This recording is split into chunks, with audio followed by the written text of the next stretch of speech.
Hello, अहो तुम्ही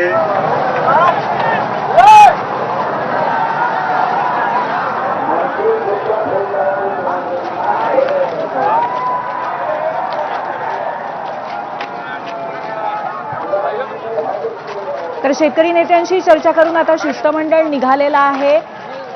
राज्यमंत्री आशिष जयस्वाल आणि पंकज भोयर यांची चर्चा झाली। त्यांनी खूप मोठ्या प्रमाणावरती समजूत घालण्याचा प्रयत्न केला राजू शेट्टी आणि इतर शेतकरी नेत्यांचा की कुठेतरी आंदोलन थांबावं, चर्चा करावी अशा पद्धतीने ते समजूत घालण्याचा प्रयत्न करत होते। परंतु बच्चू कडूंनी आणि सर्व शेतकरी नेत्यांनी थेट सवाल असा केला की कर्जमाफी तुम्ही करणार आहात का?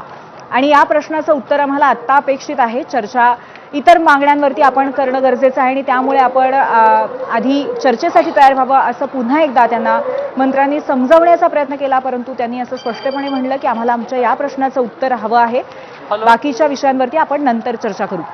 चर्चा करतात काहीतरी।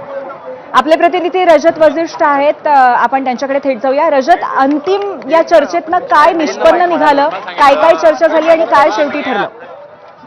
थांबून जा दिलीप कुठे फास्ट निघत जा यार, थोडं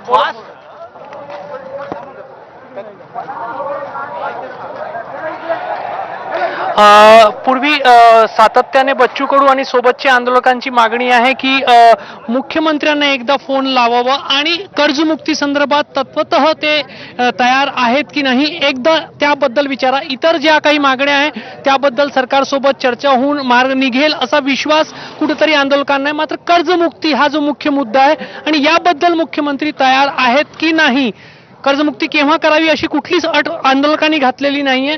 त्यामुळे कर्जमुक्तीबद्दल मुख्यमंत्र्यांची तयारी आहे का हे त्यांना फोन लावून विचारावा अशी अट सातत्याने बच्चू कडू आणि सर्व नेत्यांनी लावून धरली।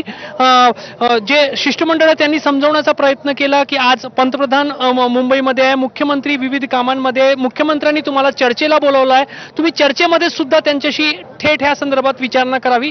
मात्र आंदोलक जे आहेत ते मुख्यमंत्र्यांना फोन लावून विचारावं यावर ठाम आहे आणि त्यामुळे आता दोन्ही मंत्री जे आहेत ते पुन्हा बॅरिकेटिंगच्या अलीकडे जिथे आधीच ते उभे होते त्या ठिकाणी आलेले आहे आणि आपापसात चर्चा मसलत होत आहे आणि कदाचित होऊ शकतं की दोन्ही मंत्र्यांकडून मुख्यमंत्र्यांना फोन लावला जाईल। आपण सध्या ठामपणे हे म्हणू शकत नाही, मात्र सध्या तरी नागपूरचे जिल्हाधिकारी आणि नागपूरचे पोलीस आयुक्त यांच्यासोबत दोन्ही मंत्री चर्चा करत आहे आणि तिथून आता दोन्ही मंत्री स्वतः बाजूला गेलेले आहे आणि आशिष जयस्वाल यांनी फोन सुद्धा लावल्याचा आपल्याला पाहायला मिळतंय। त्यामुळे कुठेतरी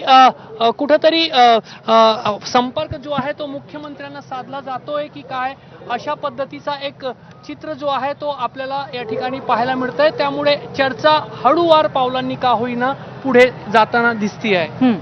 रजत, एकंदरीतच पहिली फेरी चर्चेची आता पार पडली आहे असं म्हणायला हरकत नाही, परंतु एकंदरीत कल बघता काय वाटतंय तुम्हालाही की चर्चेची फेरी सध्या आंदोलकांच्या दृष्टीने यशस्वी म्हणायची